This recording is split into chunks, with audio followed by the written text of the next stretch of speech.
Este livro foi gravado nos estúdios da Fundação Dorina Noel para cegos. Autor Machado de Assis. Lido por Antônio Sérgio Grell. Editado por Daniel Boscovici. A Semana. 1897. 203, 3 de janeiro. A importância da carta que se vai ler devia excluir qualquer outro cuidado desta semana, mas não se perde nada em retificar um lapso, pequeno lapso. Domingo passado escrevi autor de Flers de Mal, onde deverá escrever autor de Blasphèmes. Tudo porque uma estrofe de Baudelaire me cantava na memória para corrigir com ela o seu Patrício Richepin. Vamos agora à carta. Recebi anteontem de um cidadão americano, o reverendo M. Goin, que aqui chegou em agosto do ano findo e partiu a 1 ou 2 de setembro para a Ilha da Trindade. Suspeito uma coisa, disse-me ele. Que coisa? Não posso dizer. Se acertar, terei feito uma grande descoberta, a maior descoberta marítima do século. Se não acertar, fica o segredo comigo. Podes imaginar agora, leitor, o assombro com que recebi a epístola que vais ler? Ilha da Trindade, 26 de dezembro de 1896. Caro Senhor, esta carta vos será entregue pelo reverendo James Maxwell, de Nebraska. Veio ele comigo a esta ilha sem saber o fim que me trouxe a ela. Pensava que o meu desejo era conhecer o valor do penhasco que os ingleses queriam tomar ao Brasil, segundo lhe disse em Royal Hotel, 3, Rua Clapp, uma sexta-feira. O reverendo Maxwell vos contará o assombro em que ficou e a minha desvairada alegria quando vimos o que ele não esperava ver, o que absolutamente ninguém pensou nem suspeitou nunca. Senhor, esta ilha não é deserta, como se afirma. Esta ilha tem do lado oriental uma pequena cidade com algumas vilas e aldeias próximas. Eu desconfiava disto não por alguma razão científica ou confidência de navegante, mas por uma intuição fundada em tradição de família. Com efeito, é constante na minha família que um dos meus avós, aventureiro e atrevido, deixou um dia as costas da Inglaterra entre 1648 e 1650 em um velho barco com meia dúzia de tripulantes. Voltou 10 anos depois dizendo ter descoberto um povo civilizado, bom e pacífico em certa ilha que descreveu. Não temos outro vestígio, mas não sei por que razão, creio que por inspiração de Deus, desconfiei que a ilha era a da Trindade. E acertei. Eis a ilha, eis o povo, eis a grande descoberta que vai fechar com chave de ouro o nosso século de maravilhas. As notícias atropelam-se debaixo da pena de modo que não sei por onde continue. A primeira coisa que lhe digo já é que achei a prova da estada aqui de um Going, no século XVII. Dei com um retrato de Carlos I, meio apagado e conservado no museu da cidade. Disseram-me que fora deixado por um homem que residiu aqui há tempos infinitos. Ora, o meu avô citado era grande realista e por algum tempo bateu-se contra as tropas de Cromwell. Outra prova de que um inglês esteve aqui é a língua do povo, que é uma mistura de latim, inglês e um idioma que o reverendo Maxwell afirma ser púnico. Efetivamente, esse povo inculca descender de uma leva de cartagineses que saiu de Cartago antes da vitória completa dos romanos. Uma vez entrados aqui, juraram que nenhuma relação teriam mais com povo algum da terra. E assim se conservaram. Quando a população chegou a 25.000 almas, fizeram uma lei reguladora dos nascimentos para que nunca esse número seja excedido. Único modo, dizem, de se conservarem segredados da cobiça e da inveja do universo. Não é essa a menor esquisitice desta pequena nação. Outras muitas têm e todas serão contadas na obra que empreendi. Porquanto, meu caro senhor, é meu intuito não ir daqui sem haver descrito os costumes e as instituições do pequenino país que descobri, dizendo de suas origens, raça, língua, o mais que puder coligir e apurar. Talvez lhe traga dano. Não é fora de propósito querer que a Inglaterra, sabendo que aqui esteve um inglês há 2 séculos, reclame a posse da ilha, mas em tal caso, sendo Going meu parente, reivindicarei eu a posse e vencerei por um direito anterior. De fato, todo ente gerado antes de vir à luz, antes de ser cidadão, é filho de sua mãe e até certo ponto é avô da geração futura que virtualmente traz em si. Vou escrever neste sentido a um legista de Washington. Falei de esquisitices. Aqui está uma que prova ao mesmo tempo a capacidade política deste povo e a grande observação dos seus legisladores. Refiro-me ao processo eleitoral. Assisti a uma eleição que aqui se fez em fins de novembro. Como em toda parte, este povo andou em busca da verdade eleitoral, reformou muito e sempre, esbarrava-se, porém, diante de vícios e paixões que as leis não podem eliminar. Vários processos foram experimentados, todos deixados ao cabo de alguns anos. É curioso que alguns deles coincidissem com os nossos de um e de outro mundo. Os males não eram gerais, mas eram grandes. Havia eleições boas e pacíficas, mas a violência, a corrupção e a fraude inutilizavam em algumas partes as leis e os esforços leais dos governos. Votos vendidos, votos inventados, votos destruídos. Era difícil alcançar que todas as eleições fossem puras e seguras. Para a violência havia aqui uma classe de homens, felizmente extinta, a que chamam pela língua do país capangas ou capengas. Eram esbirros particulares assalariados para amedrontar os eleitores e, quando fosse preciso, quebrar as urnas e as cabeças. Às vezes quebravam só as cabeças e metiam nas urnas maços de cédulas. Estas cédulas eram depois apuradas com as outras pela razão especiosa de que mais valia atribuir a um candidato algum pequeno saldo de votos que tirar-lhe os que deveras lhe foram dados pela vontade soberana do país. A corrupção era menor que a fraude, mas a fraude tinha todas as formas. Enfim, muitos eleitores, tomados de susto ou de descrença, não acudiam às urnas. Vai então, há 50 anos, os nossos aqui são lunares, apareceu um homem de Estado, o autor da lei que ainda vigora no país. Não podeis, caro senhor, conceber nada mais estranho, nem também mais adequado do que essa lei. É uma obra-prima de legislação experimental. Esse homem de Estado, por nome Trumbull, achou dificuldades em começo, porque a reforma proposta por ele mudava justamente o princípio do governo. Não o fez, porém, pelo vão gosto de trocar as coisas. Trumbull observara que este povo confia menos em si que nos seus deuses. Assim, em vez de colocar o direito de escolha na vontade popular, propôs atribuí-lo à fortuna. Fez da eleição uma consulta aos deuses. Ao cabo de 2 anos de luta, conseguiu Trumbull a primeira vitória. Pois bem, disseram-lhe, decretemos uma lei provisória segundo o vosso plano. Far-se-ão por ela 2 eleições. E se não alcançar o efeito que esperais, buscaremos outra coisa. Assim se fez. A lei dura 48 anos. Eis os lineamentos gerais do processo.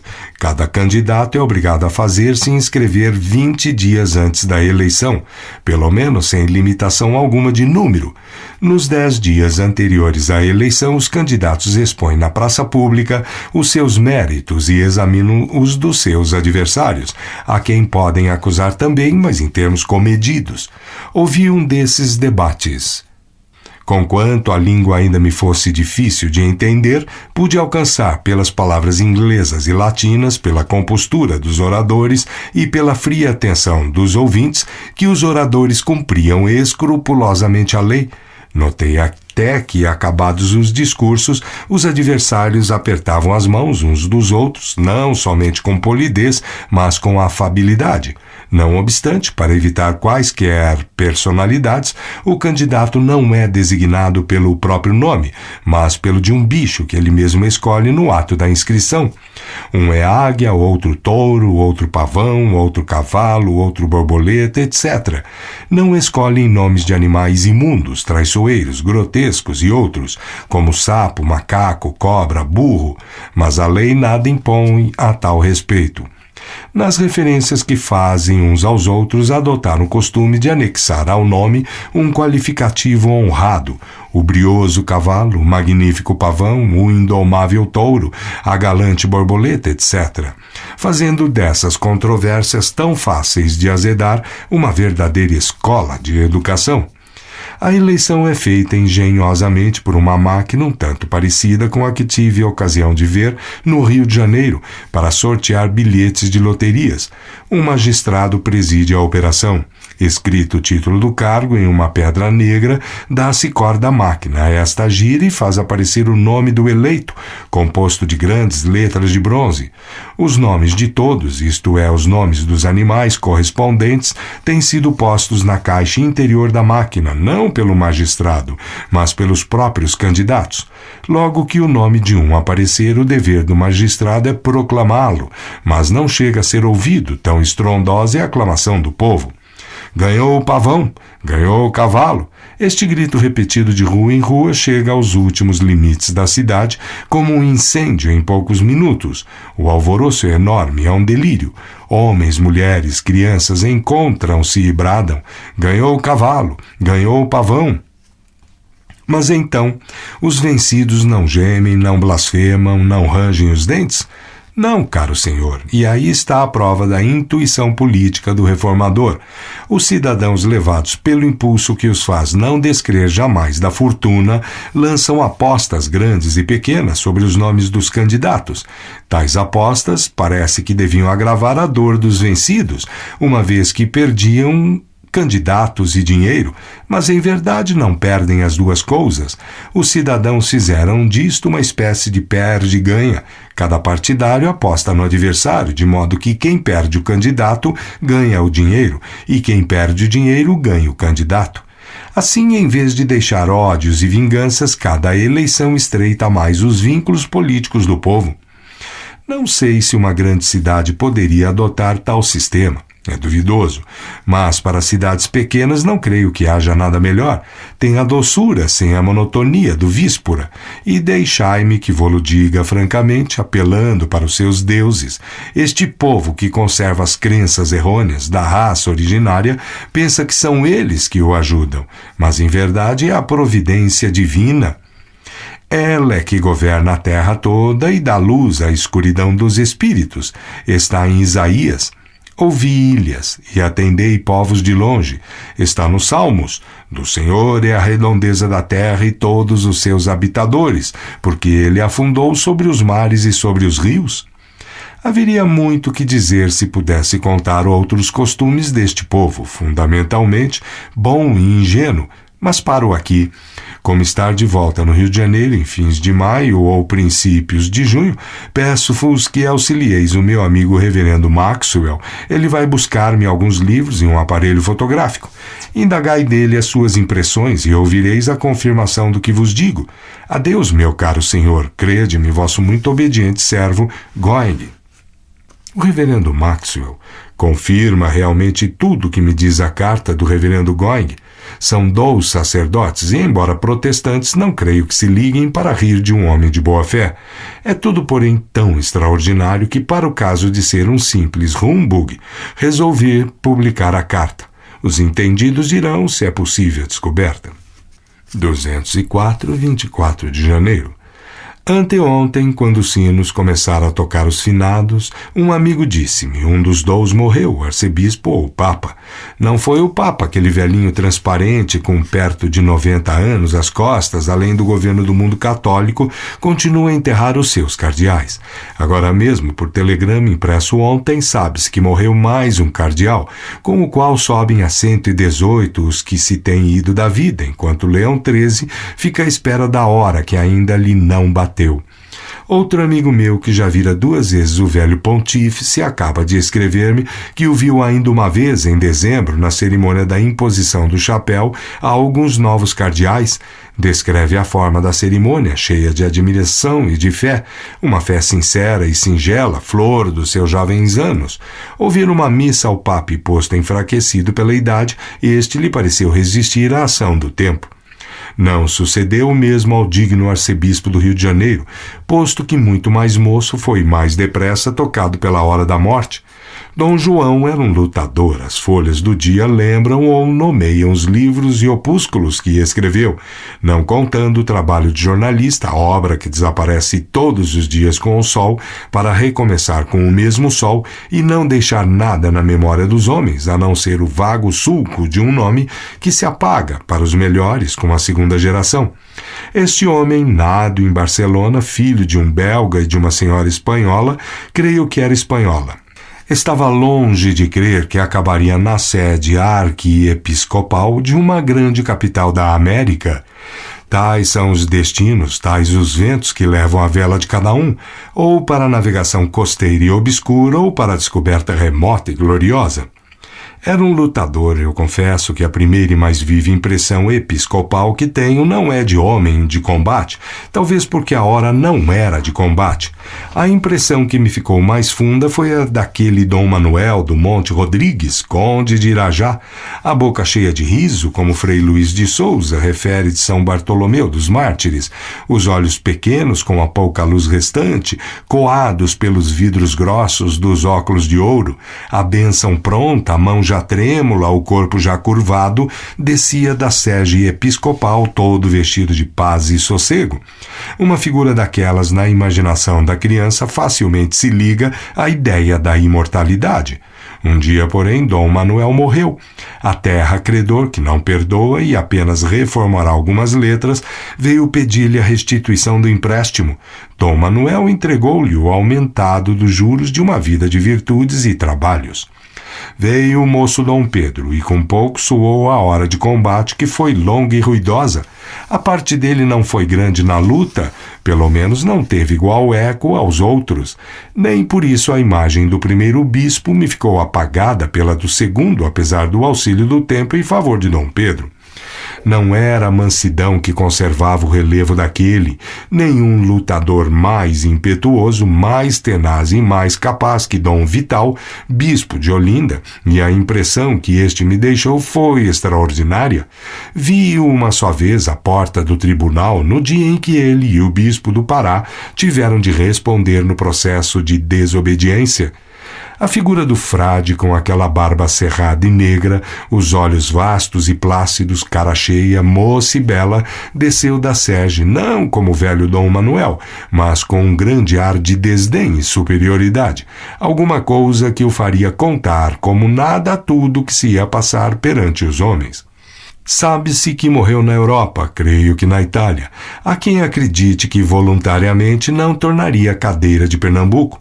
Ao seu companheiro de então, o bispo do Pará, tive a ocasião de vê-lo ainda, numa sala, familiar e grave, atraente e circunspecto, mas já sem aquele clangor das trombetas de guerra.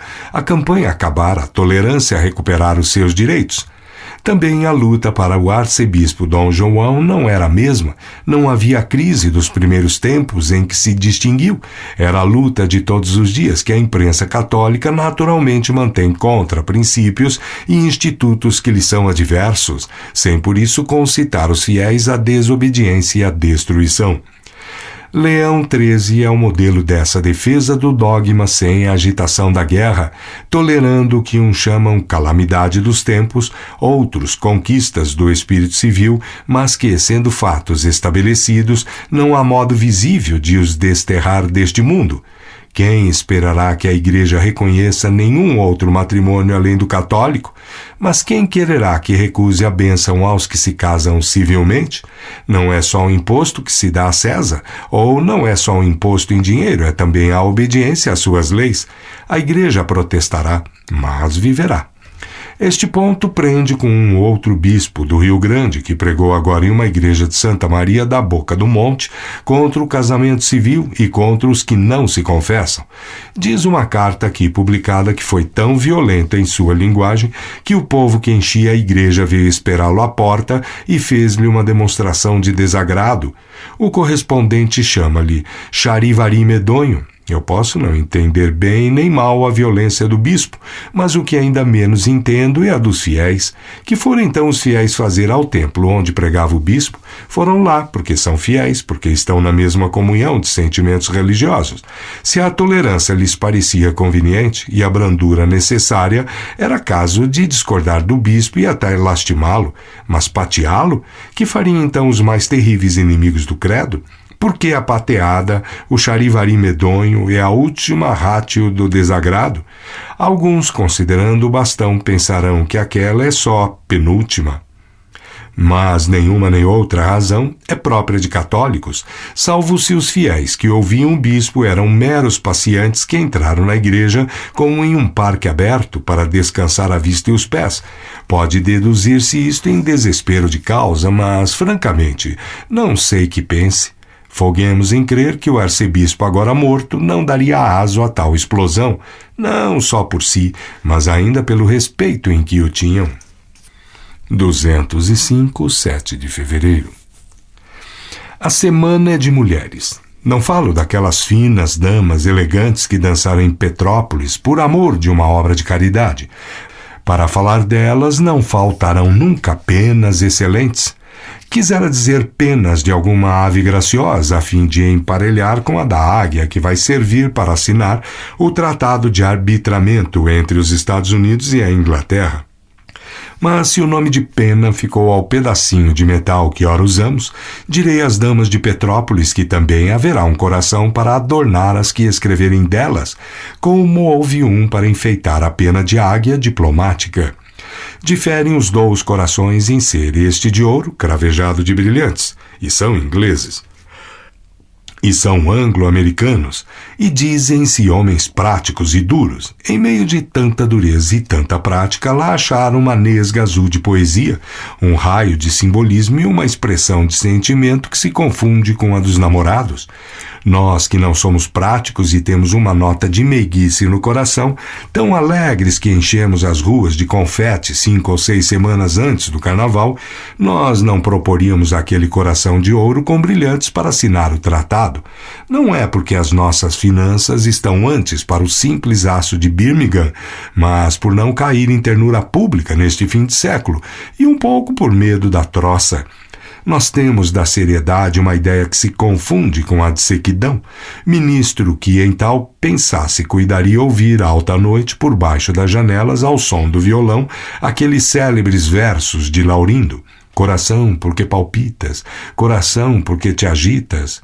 Os ingleses e os anglo-americanos, esses, são capazes de achar uma nota de poesia nas mulheres de soldados que se foram despedir de seus amigos do 7º Batalhão, quando este embarcou para a Bahia, quarta-feira. Foram despedir-se à praia como as esposas do Lusíadas e até as fizeram lembrar aos que não esqueceram este e os demais versos. Qual encabelo, ó doce e amado esposo! As diferenças são grandes. Umas eram consortes dos barões assinalados que saíram a romper o mar, que geração alguma não abriu. Estas cá são tristes sócias dos soldados e não podiam ir com eles, como de costume. Queriam acompanhá-los até a Bahia, até o sertão, até os Canudos, onde o major Febrôncio não entrou por motivos constantes de um documento público. Dizem que choravam muitas, dizem que outras declaravam que iriam em breve juntar-se a eles, tendo vivido com eles e querendo morrer com eles.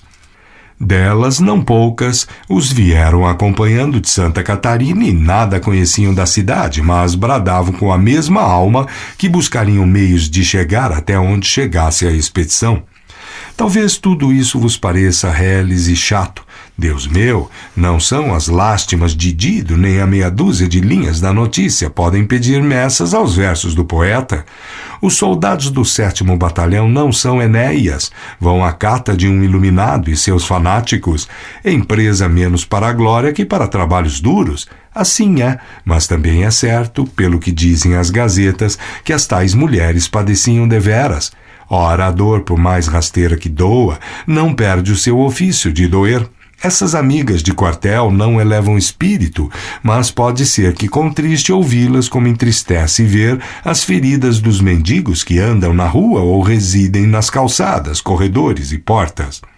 Entre parênteses, não excluo do número dos mendigos aqueles mesmos que têm carro, porquanto as suas despesas são relativamente grandes. Há dias, alguém que leu jornais de fio a pavio deu com o anúncio de um homem que se oferecia para puxar carro de mendigo, donde concluía esta senhora, é uma senhora, que há homens mais mendigos que os próprios mendigos. Chegou ao ponto de crer que a carreira do mendigo é próspera, uma vez que a dos seus criados é atrativa. Não vou tão longe. Eu creio que antes de ser diretor de banco, ainda de banco, que não pague dividendos, tem outro asseio, outra compostura, outra respeitabilidade, e durante o exercício governa o mercado, ou faz que governa, que é a mesma coisa. Pobres amigas de quartel, não direi para fazer poesia que fostes misturar as vossas lágrimas amargas com o mar, que é também amargo. Faria apenas um trocadilho, sem grande sentido, pois não é o sal que dói. Também não quero notar que a aflição é a rasoura da gala e do molambo. Não, eu sou mais humano. Eu peço para vós uma esperança, a esperança máxima que é o esquecimento. Se não houverdes dinheiro para embarcar, pedi ao menos o esquecimento, e este caluniado amigo dos homens pode ser que venha sentar-se à beira das velhas tábuas que vos servem de leito. Se ele vier, não o mandeis embora. Há casos em que ele não é preciso e, entretanto, fique e faz prosperar um sentimento novo, no nosso poder ser necessário. Enquanto o sócio perde uma perna cumprindo seu dever, a sócia deslembrada perde a saudade, que dói mais que ferro no corpo, e tudo se acomoda. Lágrimas parecem-se com féretros.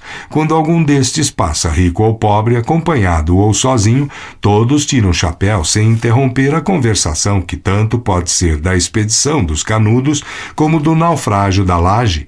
Por isso descobre-te ao ver passar aquelas outras lágrimas humildes e desesperadas que verteram as esposas e filhos dos operários que naufragaram na fortaleza. Também estas correram à praia, umas pelos pais, outras pelos maridos, todas por defuntos, dos quais só alguns apareceram. A maior parte, se não ficou ali no seio das águas, foi levada por estas, barra fora, à descoberta de um mundo mais que velho. Era uso dos operários irem às manhãs e tornarem às tardes, mas o mar tem surpresas, e as suas águas não amam só as vítimas ilustres, também lhe servem as obscuras, sem que, aliás, precisem de umas nem de outras. Mas é por amor dos homens que elas os matam, assim ficam eles avisados a se não arriscarem mais sem grandes cautelas. Em caso de desespero, não trabalhem. O trabalho é honesto, mas há outras ocupações pouco menos honestas e muito mais lucrativas. 206. 14 de fevereiro. Conheci ontem o que é celebridade. Estava comprando gazetas a um homem que as vende na calçada da rua de São José, esquina do Largo da Carioca, quando vi chegar uma mulher simples e dizer ao vendedor com voz descansada: "Me dá uma folha que traz o retrato desse homem que briga lá fora." "Quem?" "Me esqueceu o nome dele." "Leitor obtuso, se não percebeste que esse homem que briga lá fora é nada menos que o nosso Antônio Conselheiro, crê-me que és ainda mais obtuso do que pareces."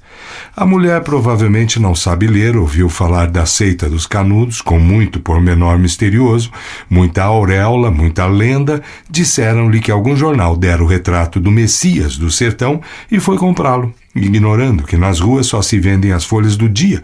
Não sabe o nome do Messias, é esse homem que briga lá fora. A celebridade, caro e tapado leitor, é isto mesmo. O nome de Antônio Conselheiro acabará por entrar na memória desta mulher anônima e não sairá mais. Ela levava uma pequena, naturalmente filha. Um dia contará a história à filha, depois à neta, à porta da estalagem ou no quarto em que residirem. Esta é a celebridade. Outra prova é o eco de Nova York e de Londres, onde o nome de Antônio Conselheiro fez baixar os nossos fundos. O efeito é triste, mas se vê, tu, leitor, sem fanatismo, vê se és capaz de fazer baixar o menor dos nossos títulos. Habitante da cidade pode ser conhecido de toda a Rua do Ouvidor e seus arrabaldes, cansar os chapéus, as mãos, as bocas dos outros em saudações e elogios. Com tudo isso, com o teu nome nas folhas ou nas esquinas de uma rua, Não chegarás ao poder daquele homenzinho que passeia pelo sertão, uma vila, uma pequena cidade a que só falta uma folha, um teatro, um clube, uma polícia e 7 ou 8 roletas para entrar nos almanaques. Um dia, anos depois de extinta a seita e agente dos Canudos, Coelho Neto, contador de coisas do sertão, talvez nos dê algum quadro daquela vida, fazendo-se cronista imaginoso e magnífico deste episódio que não tem nada de fim de século. Se leste O Sertão, primeiro livro da coleção Alva, que ele nos deu agora, concordarás comigo. Coelho Neto ama o sertão, como já amou o Oriente, e tem uma palheta às cores próprias de cada paisagem.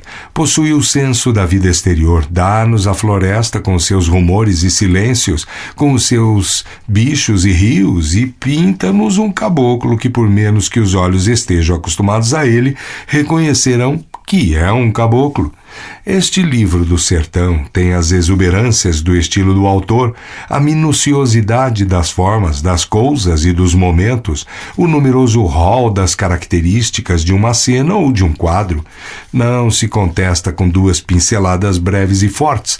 O colorido é longo, vigoroso e paciente, recamado de frases como aquela do céu quente donde caiu uma paz cansada, e de imagens como esta, a vida banzeira apenas alegrada pelo som da voz de Felicinha, de um timbre fresco e sonoro de mocidade, derivava como um rio lodoso e pesado de águas grossas, à beira do qual cantava uma ave jucunda.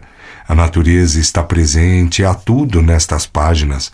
Quando Cabiúna morre, cega, 280, e aí estão a fazer-lhe o caixão, à noite são as águas, é o farfalhar das ramas, fora que vem consolar os tristes de casa pela perda daquele esposo fecundante, das meigas virgens, patrono humano da floração dos campos, reparador dos flagelos do sol e das borrascas. Cega é uma das mais aprimoradas novelas do livro. Praga terá algures demasiado arrojo, mas compensa o que houver nela excessivo pela vibração extraordinária dos quadros. Estes não são alegres nem graciosos, mas a gente orça ali pela natureza da praga, que é o cólera. Agora, se quereis a morte jovial, tendes firme o vaqueiro, um octogenário que não deixa cair um verso no chão e morre cantando e ouvindo cantar ao som da viola. Os velhos foram dados aqui. Tapera saiu na Revista Brasileira. Os costumes são rudes e simples, agora amorosos, agora trágicos, as falas adequadas às pessoas, e as ideias não sobem da cerebração natural do matuto. Histórias sertanejas dão acaso não sei que gosto de ir descansar alguns dias, da polidez encantadora e alguma vez enganadora das cidades. Varela sabia o ritmo particular desse sentimento. Gonçalves Dias, com andar por essas Europas fora, também o conhecia. E para só falar de um prosador e de um vivo, Toné, da vontade de acompanhar o Dr. Cirino e Pereira por aquela longa estrada que vai de Santana de Parnaíba a Camapuama, até o leito da graciosa Inocência. Se achardes no sertão muito sertão, lembrai-vos que ele é infinito, e a vida ali não tem essa variedade que não nos faz ver que as casas são as mesmas, e os homens não são outros. Os que parecem outros um dia que estavam escondidos em si mesmos. Ora bem, quando acabar esta seita dos Canudos, talvez haja nela um livro sobre o fanatismo sertanejo e a figura do Messias. Outro Coelho Neto, se tiver igual talento, pode dar-nos aqui a um século um capítulo interessante estudando o fervor dos bárbaros e a preguiça dos civilizados que os deixaram crescer tanto, quando era mais fácil tê-los dissolvido com uma patrulha, desde que o simples frade não fez nada. Quem sabe? Talvez então algum devoto, relíquia dos Canudos, celebre o centenário desta finada seita. Para isso basta celebrar o centenário da cabeleira do apóstolo, como agora, pelo que diz o Jornal do Comércio. Comemoraram em Londres o centenário da invenção do chapéu alto. Chapéus e cabelos são amigos velhos. Foi a 15 de janeiro último. Não conhecendo a história deste complemento masculino, nada posso dizer das circunstâncias em que ele apareceu no dia 15 de janeiro de 1797, ou foi exposto à venda naquela data, ou apontou na rua, ou algum membro do parlamento entrou com ele no recinto dos debates à maneira britânica. Fosse como fosse, os ingleses celebraram esse dia histórico da chapelaria humana. Sabeis o que Macaulay disse da morte de um rei e da morte de um rato. Aplicando o conceito ao presente caso, direi que a concepção de um chapeleiro no ventre de sua mãe é, em absoluto, mas hipótese haverá em que a fabricação de um chapéu seja mais interessante que a concepção do chapeleiro. Este não passará do chapéu comum e trabalhará para uma geração apenas. Aquele será novo e ficará para muitas gerações. Com efeito, lá vai um século e ainda não acabou o chapéu alto. O chapéu baixo e o chapéu mole fazem-lhe concorrência por todos os feitios e às vezes parecem vencê-lo. Um fazendeiro vindo há muitos anos a esta capital, na semana em que certa chapelaria da rua de São José abriu ao público as suas 6 ou 7 portas, ficou pasmado de vê-las todas de alto a baixo, cobertas de chapéus compridos. Tempos depois, voltando e indo ver a casa, achou-lhe as mesmas 6 ou 7 portas cobertas de chapéus curtos. Cuidou que a vitória destes era decidida, mas sabeis que se enganou. O chapéu alto durará ainda e durará por muitas dúzias de anos. Quando ninguém já o trouxer de passeio ou de visita, servirá nas cerimônias públicas. Eu ainda alcancei o porteiro do Senado nos dias de abertura e de encerramento da Assembleia Geral, vestindo calção, meia e capa de seda preta, sapato raso com fivela e espadinha à cinta. Por fim, acabou o vestuário do porteiro. O mesmo sucederá ao chapéu alto, mas, por enquanto, há quem celebre o seu primeiro século de existência. Tem-se dito muito mal deste chapéu. Chamam-lhe cartola, chaminé, e não tarda canudo, para rebaixá-lo até a cabeleira hirsuta de Antônio Conselheiro. No carnaval, muita gente o não tolera e os mais audazes saem à rua de chapéu baixo, não tanto para poupar o alto, como para resguardar a cabeça, sem a qual não há chapéu alto nem baixo. 207, 21 de fevereiro. Estou com inveja aos argentinos. Agora que os gregos surgem de toda a parte, correr a Atenas, receber armamento e passar a ilha de Creta, Buenos Aires dá 200 desses patriotas que aí vão lutar contra os otomanos. Nós, que devíamos dar 500, não damos nenhum. Certamente não os temos, ou tão raros são eles que melhor é irem pela calada. Conheci outrora um grego, Petro Cotino, homem da praça, e conheci também a Aimée, uma francesa que em nossa língua se traduzia por amada, tanto nos dicionários como nos corações. Era uma criaturinha do finado Alcazar, que nenhuma Turquia defendeu da Hélade. Ao contrário, os turcos fugiram e a bandeira helênica se desfraldou na creta da rua uruguaiana. E daí é possível que nem mesmo este Petro Cotino fosse grego. Notório como ele era, não o temos agora. Na lista da polícia aparecem às vezes nomes de gregos, como os de turcos, mas a gente que cultiva a planta noturna pode adorar a cruz e o crescente. Não se bate por ele nem por ela. Eu quisera, entretanto, ver partir daqui, rua do ouvidor abaixo, uma falange bradando para ser entendida da terra os versos de Hugo, em Grécia. Lembra-te, não? Se és do meu tempo, não esqueceste que tu e eu, quando espeitorávamos os primeiros versos que os rapazes trazem consigo, as orientais contavam já 30 anos e mais, mas era por elas que ainda aprendíamos poesia. Trazíamos de cor as páginas contemporâneas da Revolução Helênica e do bravo Canaris, queimador de navios, e da Batalha de Navarino e da Marcha Turca e de toda aquela ressurreição de um país meio antigo, meio cristão. Em Grécia, cantava o poeta pedindo que se lhe selassem o cavalo e lhe dessem a espada, que queria partir já já contra os turcos, mas a lira mudava subitamente de tom e o poeta perguntava a si mesmo quem era ele. Confessava então não ser mais que uma folha que o vento leva, nem amar outra coisa mais que as estrelas e a lua. Tão pouca coisa não era nos demais versos em que cantava os heróis gregos, mas Hugo lembrava-se de Byron. Com efeito, Byron, armando-se para ir ao encontro do muçulmano, se teve o melancólico desfecho de 1824. Nem por isso perdeu o brilhante arranco de 1823. Era preciso fazer coisa idêntica ou análoga. Não se podia convidar a bater os turcos sem ir pelo mesmo caminho. Um poeta lírico tinha de ser efetivamente épico, e vede bem, este grande homem que ainda ontem Olavo Bilaco evocava aqui, naquela prosa sugestiva que lhe conheceis, vede bem que não estava aborrecido nem cansado. Acabava de escrever os últimos cantos de Dom Juan e não sorver ainda os últimos beijos da Guiccioli. Para levar alguma parte desta para a Grécia, levou-lhe o irmão, cunhado, in partibus infidelium, e meteu-se em navio que fretou com um médico e remédios para 1000 homens durante um ano. Na Grécia organizou e equipou umas centenas de soldados e pôs-se à testa deles. Nem todos poderiam fazer as coisas por este estilo grandioso. Era ao mesmo tempo que um ato heróico, uma aventura poética, um apêndice do Childe Harold. A febre não quis que ele perecesse na ponta de uma adaga otomana. Missolonghi avisou assim aos demais poetas que não saíssem a campo em defesa da velha Grécia remoçada, não por medo de morrer ali ou alhures, mas porque o exemplo de Byron devia ficar com Byron. O epitáfio do poeta tinha de ser único. Ao concerto universal daquele tempo não faltaram liras nem poetas. Cada língua teve o seu píndaro.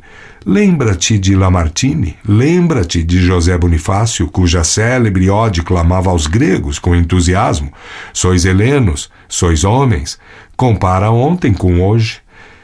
Talvez o ardor do romantismo ajudou a incendiar as almas. Os olhos estavam ainda mal acordados daquele vasto pesadelo imperial, que foi também um grande sonho, campanhas de conquista e de opressão, campanhas de liberdade, tudo feito, desfeito e refeito.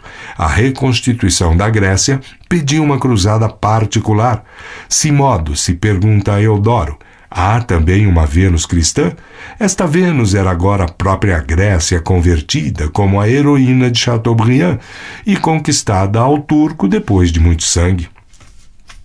Que os helenos são homens é o que estás vendo agora, quando toda a Faculdade de Medicina Internacional cuida de alongar os dias do enfermo com os seus xaropes de notas e pílulas de esquadra sem fogo.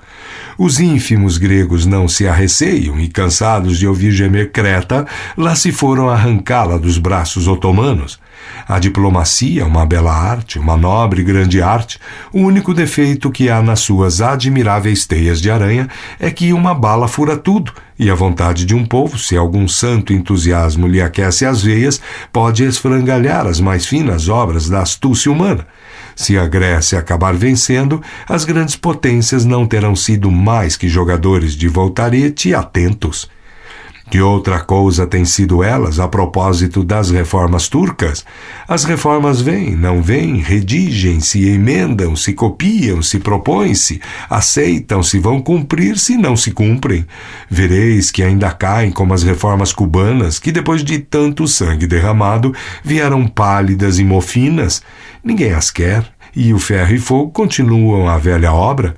Assim se vai fazendo a história, com aparência igual ou vária, mediante a ação de leis que nós pensamos emendar quando temos a fortuna de vê-las. Muita vez não as vemos e então imitamos Penélope e o seu tecido, desfazendo de noite o que fazemos de dia, enquanto outro tecelão maior, mais alto ou mais fundo e totalmente invisível, compõe os fios de outra maneira e com tal força que não podemos desfazer nada. Sucede que, passados tempos, o tecido esfarrapa-se e nós, que trabalhávamos em rompê-lo, cuidados que a obra é nossa. Na verdade, a obra é nossa, mas é porque somos os dedos do tecelão. O desenho e o pensamento são dele. E, presumindo empurrar a carroça, o animal é que atira do atoleiro, um animal que somos nós mesmos. Mas aí me embrulho eu e estou quase a perder-me em filosofias grossas e banais. Banalíssimas. Domingo próximo é possível que te explique esta confusão da minha alma. Estou certo que me entenderás e aplaudirás. Além da confusão da alma, imagina que me dói a testa em um só ponto escasso, no sobrolho direito. A dor, que não precisa de extensão grande para fazer padecer muito, contenta-se às vezes com o espaço necessário à cabeça de um alfinete. Também esta reflexão é banal, mas tem a vantagem de acabar com a crônica. 208, 28 de fevereiro.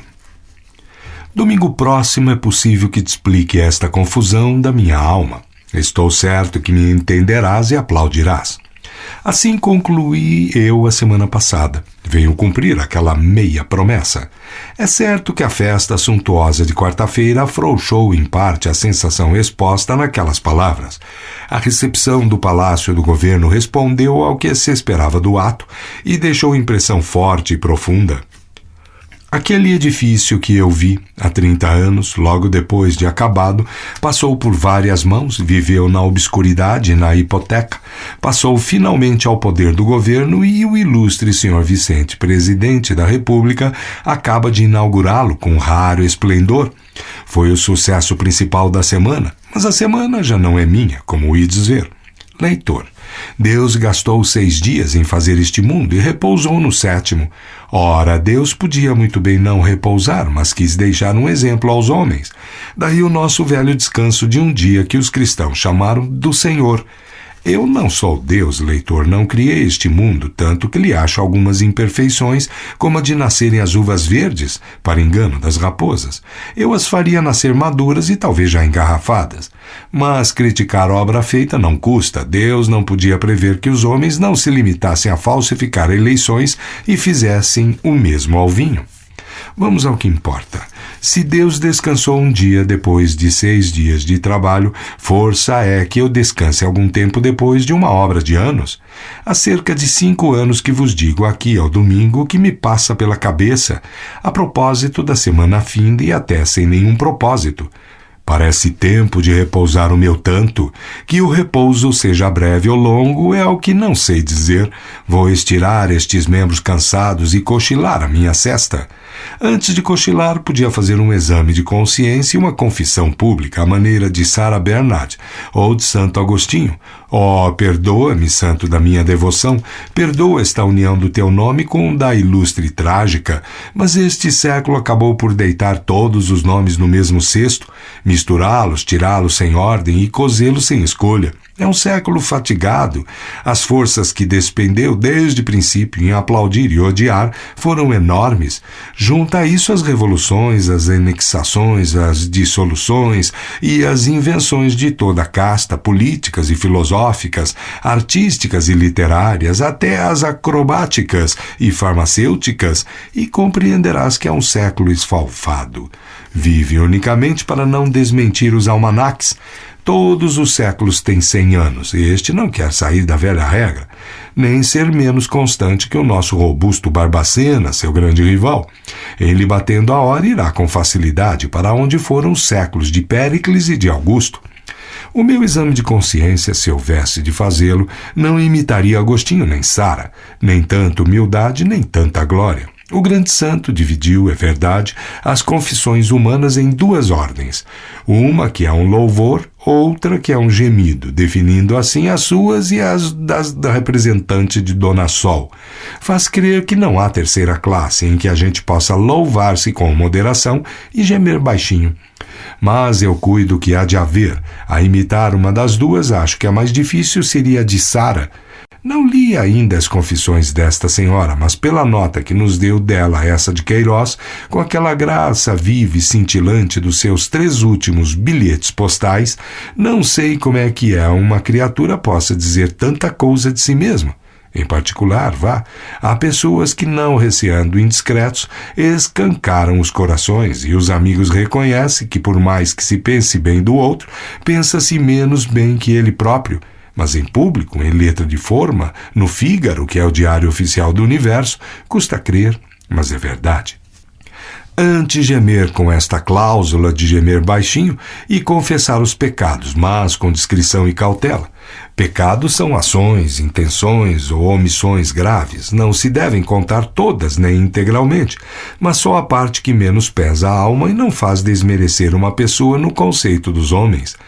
Não especifico por não perder tempo, e quem se despede mal pode dizer o essencial. O essencial aqui é dizer que não faço confissão alguma, nem do mal, nem do bem. Que mal me saiu da pena ou do coração? Fui antes pio e equitativo que rigoroso e injusto. Cheguei a elegia e a lágrima, e se não bebi todos os cambarás e jataís deste mundo, é porque espero encontrá-los no outro, onde já nos aguardam xaropes do bosque e de outras partes. Lá irá ter o grande Kneip, e anos depois o kneipismo, pela regra de que primeiro morrem os autores que as invenções. Há mais de um exemplo na filosofia e na farmácia. Não tireis da última frase a conclusão de cepticismo. Não achareis linha séptica nestas minhas conversações dominicais. Se destes com alguma que se possa dizer pessimista, adverte que nada há mais oposto ao cepticismo.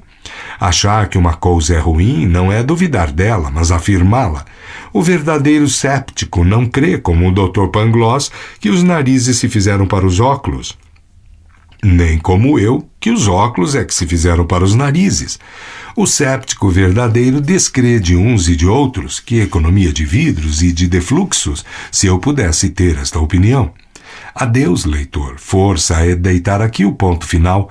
A mim, se não for a conveniência de ir para a rede, custar-me-ia muito pingar o dito ponto pelas saudades que levo de ti. Não há nada como falar a uma pessoa que não interrompe. Disse-lhe tudo, o que quer, o que vale, o que não vale, repetem-se-lhe as coisas e os modos, as frases e as ideias, contradizem-se-lhe as opiniões e a pessoa que lê não interrompe. Pode lançar a folha para o lado ou acabar dormindo. Quem escreve não vê o gesto nem o sono, segue caminho e acaba. Verdade é que neste momento adivinho uma reflexão tua. Estás a pensar que o melhor modo de sair de uma obrigação destas não difere do de deixar um baile, que é descer ao vestiário, enfiar o sobretudo e sumir-se no carro ou na escuridão.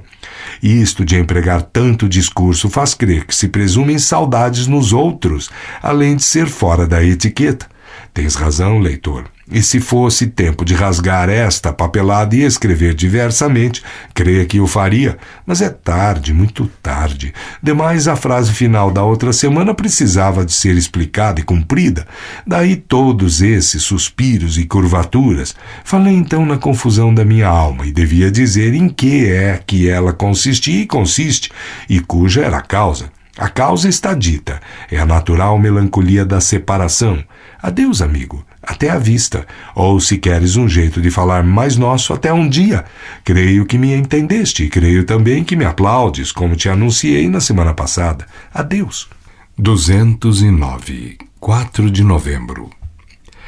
Entre tais e tão tristes casos da semana, como o terremoto da Venezuela, a queda do Banco Rural e a morte do Cineiro da Glória, o que mais me comoveu foi o do Cineiro. Conheci 2 cineiros na minha infância, aliás 3, o Cineiro de São Paulo, drama que se representava no Teatro São Pedro, o Cineiro da Notre-Dame de Paris, aquele que fazia um só corpo, ele e o sino, e voavam juntos em plena Idade Média, e um terceiro, que não digo por ser caso particular. A este, quando tornei a vê-lo, era caduco. Ora, o da Glória parece ter lançado a barra diante de todos. Ouvi muita vez repicarem, ouvi dobrarem os sinos da Glória, mas estava longe absolutamente de saber quem era o autor de ambas as falas. Um dia cheguei a crer que andasse nisso eletricidade. Esta força misteriosa há de acabar por entrar na igreja e já entrou. Creio eu, em forma de luz. O gás também já ali se estabeleceu. A igreja é que vai abrindo a porta às novidades desde que a abriu a cantora de sociedade ou de teatro para dar aos solos a voz soprano, quando nós a tínhamos trazida por Dom João VI, sem despir-lhe as calças. Conheci uma dessas vozes, pessoa velha, pálida e desbarbada. Cantando, parecia moça. O Cineiro da Glória é que não era moço, era um escravo doado em 1853 àquela igreja, com a condição de a servir 2 anos. Os 2 anos acabaram em 1855 e o escravo ficou livre, mas continuou o ofício. Contem bem os anos, 45, quase meio século, durante os quais este homem governou uma torre. A torre era dele, dali regia a paróquia e contemplava o mundo. Em vão passavam as gerações, ele não passava. Chamava-se João. Noivos casavam, ele repicava as bodas. Crianças nasciam, ele repicava ao batizado. Pais e mães morriam, ele dobrava aos funerais. Acompanhou a história da cidade. Veio a febre amarela, o cólera morbus e João dobrando. Os partidos subiam ou caíam, João dobrava ou repicava, sem saber deles. Um dia começou a Guerra do Paraguai e durou 5 anos. João repicava e dobrava e repicava, pelos mortos e pelas vitórias. Quando se decretou o ventre livre das escravas, João é que repicou.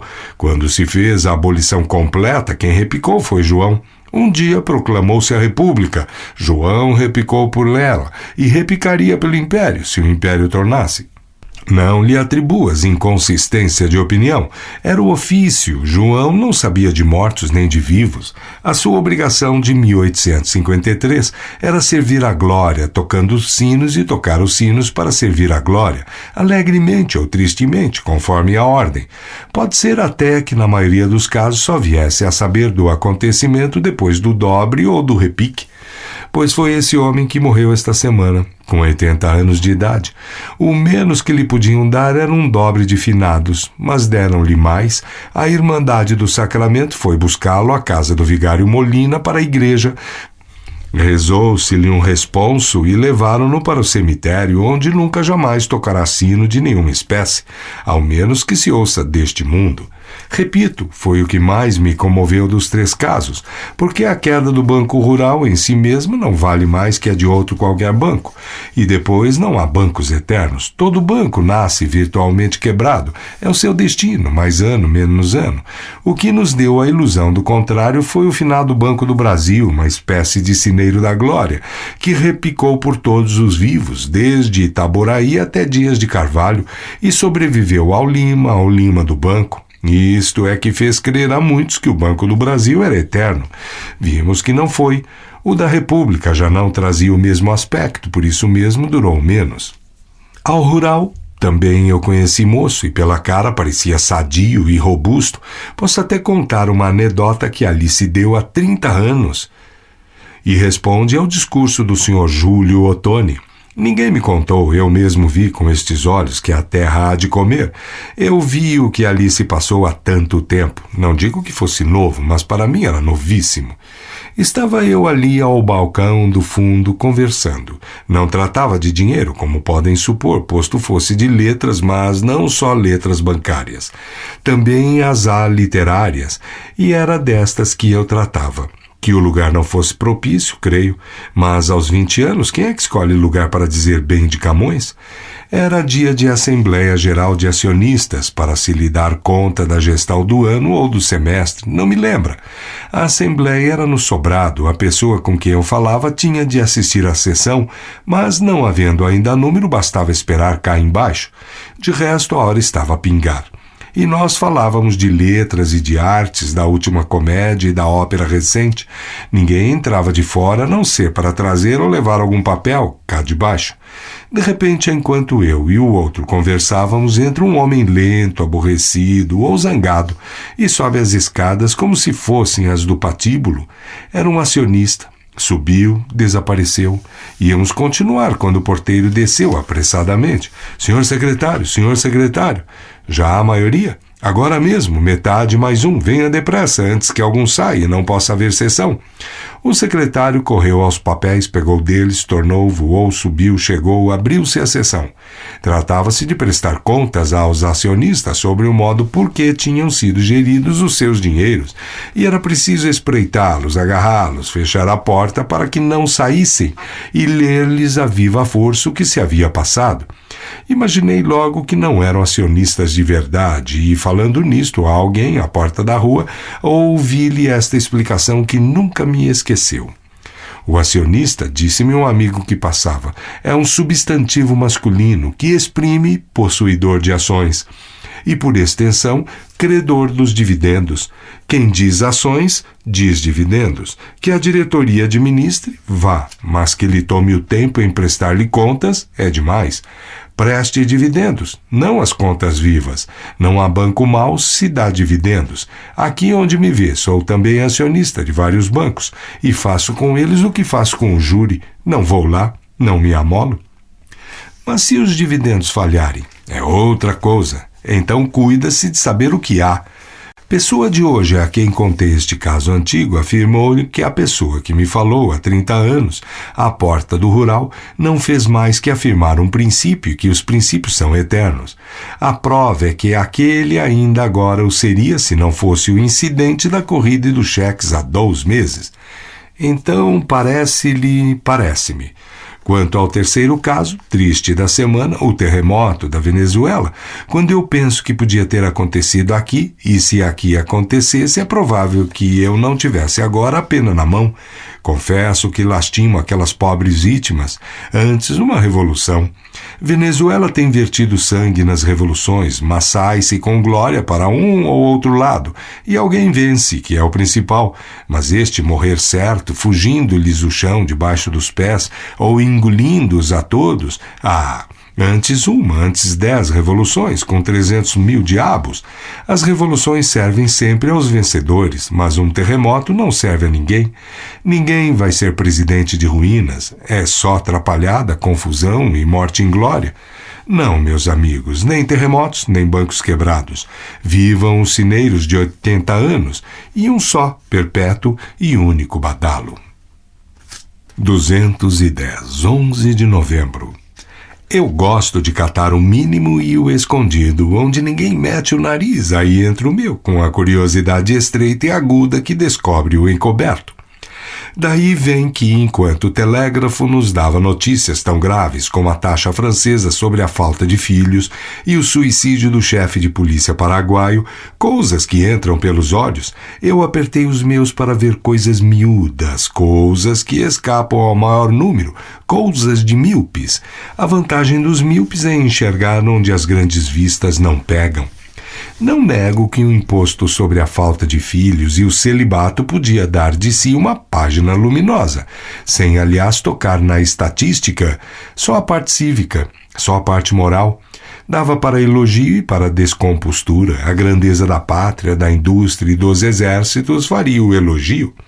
O regime de opressão inspirava descompostura, visto que obriga a casar para não pagar a taxa. Casado, obriga a fazer filhos para não pagar a taxa. Feitos os filhos, obriga a criá-los e educá-los, com o que, afinal, se paga uma grande taxa. Tudo taxas. Quanto ao suicídio do chefe de polícia, são palavras tão contrárias umas às outras que não há crer nelas. Um chefe de polícia exerce funções essencialmente vitais e alheias à melancolia e ao desespero. Antes de se demitir da vida, era natural demitir-se do cargo, e o segundo decreto bastaria acaso para evitar o primeiro. Deixei taxas e mortes e fui à casa de um leiloeiro que ia vender objetos empenhados e não resgatados. Permitam-me um trocadilho. Fui ver o martelo bater no prego. Não é lá muito engraçado, mas é natural, exato e evangélico. Está autorizado por Jesus Cristo. Tu és Petrus, etc. Mal comparando, o meu ainda é melhor. O da Escritura está um pouco forçado, ao passo que o meu, o martelo batendo no prego, é tão natural que nem se concebe dizer de outro modo. Portanto, edificarei a crônica sobre aquele prego no som daquele martelo. Havia lá broches, relógios, pulseiras, anéis, botões, o repertório do costume. Havia também um livro de missa, elegante e escrupulosamente dito para a missa, a fim de evitar confusão de sentido. Valha-me Deus, até nos leilões persegue-nos a gramática. Era de tartaruga, guarnecido de prata, quer dizer que, além do valor espiritual, tinha aquele que propriamente o levou ao prego. Foi uma mulher que recorreu a esse modo de obter dinheiro. Abriu mão da salvação da alma para salvar o corpo, a menos que não tivesse decorado as orações antes de vender o manual delas. Pobre desconhecida, mas também, e é aqui que eu vejo o dedo de Deus, mas também quem é que lhe mandou comprar um livro de tartaruga com ornamentações de prata? Deus não pede tanto, bastava uma encadernação simples e forte que durasse, e feia para não tentar a ninguém. Deus veria a beleza dela. Mas vamos ao que me põe a pena na mão. Deixemos o livro e os artigos do costume. Os leilões desta espécie são de uma monotonia desesperadora. Não sai de 5 ou 6 artigos, raro virá um binóculo. Neste apareceu e um despertador também, que servia a acordar o dono para o trabalho. Houve mais uns 5 ou 6 chapéus de sol sem indicação do cabo. Deus meu, quanto teriam recebido os donos por eles, além de algum magro tostão? Ríamos da miséria. É um derivativo e uma compensação. Eu, se fosse ela, preferia fazer rir a fazer chorar. O lote inesperado, o lote escondido, um dos últimos do catálogo, perto dos chapéus de sol, que vieram, no fim, foi uma espada. Uma espada, senhores, sem outra indicação. Não fala dos copos, nem se eram de ouro. É que era uma espada pobre. Não obstante, quem diabo a teria ido pendurar no prego? Que se pendure em chapéus de sol, um despertador, um binóculo, um livro de missa ou para a missa, vá. O sol mata os micróbios, a gente acorda sem máquina, não é urgente chamar à vista as pessoas dos outros camarotes e, afinal, o coração também é livro de missa. Mas uma espada? Há 2 tempos na vida de uma espada, o presente e o passado. Em nenhum deles se compreende que ela fosse parar ao prego. Como iria lá ter uma espada que pode ser a cada instante intimada a comparecer ao serviço? Não é mister que haja guerra. Uma parada, uma revista, um passeio, um exercício, uma comissão. A simples apresentação ao ministro da guerra basta para que a espada se ponha à cinta e se desnude, se for caso disso. Eventualmente pode ser útil em defender a vida ao dono.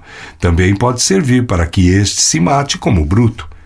Quanto ao passado, posto que em tal hipótese a espada não tenha já préstimos, é certo que tem valor histórico. Pode ter sido empregada na destruição do despotismo, Rosas ou Lopes, ou na repressão da revolta, ou na Guerra de Canudos, ou talvez na fundação da República, em que não houve sangue, é verdade, mas a sua presença terá bastado para evitar conflitos. As crônicas antigas contam de barões e cavaleiros já velhos, alguns cegos, que mandavam vir a espada para mirá-la, ou só apalpá-la quando queriam recordar as ações de glória e guardá-la outra vez. Não ignoro que tais heróis tinham castelo e cozinha, e o triste reformado que levou esta outra espada ao prego pode não ter cozinha nem teto. Perfeitamente, mas ainda assim é impossível que a alma dele não padecesse ao separar-se da espada. Antes de a empenhar, devia ir ter a alguém que lhe desse um prato de sopa. Cidadão, estou sem comer há 2 dias e tenho de pagar a conta da botica, que não quisera desfazer-me desta espada, que batalhou pela glória e pela liberdade. É impossível que acabasse o discurso. O boticário perdoaria a conta e 2 ou 3 mãos se lhe meteriam pelas algibeiras dentro com fins honestos, e o triste reformado iria alegremente pendurar a espada de outro prego, o prego da memória e da saudade. Catei, sem dar por explicação que bastasse. Mas eu já disse que é faculdade minha entrar por explicações miúdas. Vi casualmente uma estatística de São Paulo, os imigrantes do ano passado, e achei milhares de pessoas desembarcadas em Santos ou idas daqui pela estrada de ferro central.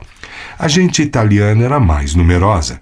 Vinha depois a espanhola, a inglesa, a francesa, a portuguesa, a alemã, a própria turca, uns 45 turcos. Enfim, um grego. Bateu-me o coração e eu disse comigo, o grego é que levou a espada ao prego. E aqui vão as razões da suspeita ou descoberta. Antes de mais nada, sendo o grego, não era nenhum brasileiro, ou nacional, como dizem as notícias da polícia. Já me ficava essa dor de menos. Depois, o grego era e eu corria menor risco do que supondo algum das outras colônias, que podiam vir acima de mim em desforço do patrício. Em terceiro lugar, o grego é o mais pobre dos imigrantes. Lá mesmo na terra é paupérrimo. Em quarto lugar, talvez fosse também poeta, e podia ficar-lhe assim uma canção pronta com estribilho. Levei a minha espada ao prego, e cá sou grego. Finalmente, não lhe custaria empenhar a espada, que talvez fosse turca. About refere de um general Hadji Petrus, governador de Lâmia, que se deixou levar dos encantos de uma moça fácil de Atenas e foi demitido do cargo. Logo requereu a rainha pedindo a reintegração. Digo a vossa majestade, pela minha honra de soldado, que se eu sou amante dessa mulher, não é por paixão, é por interesse. Ela é rica, eu sou pobre, tenho filhos, tenho uma posição na sociedade, etc. Vê-se que empenhar a espada é costume grego e velho. Agora que vou acabar a crônica, ocorre-me, se a espada do leilão não será acaso, alguma espada de teatro empenhada pelo contra-regra, a quem a empresa não tivesse pago os ordenados. O pobre diabo recorreu a esse meio para almoçar um dia. Se tal foi, façam de conta que não escrevi nada e vão almoçar também, que é tempo. Fim de A Semana. Para ler este livro, acesse www.projetolivrolivre.com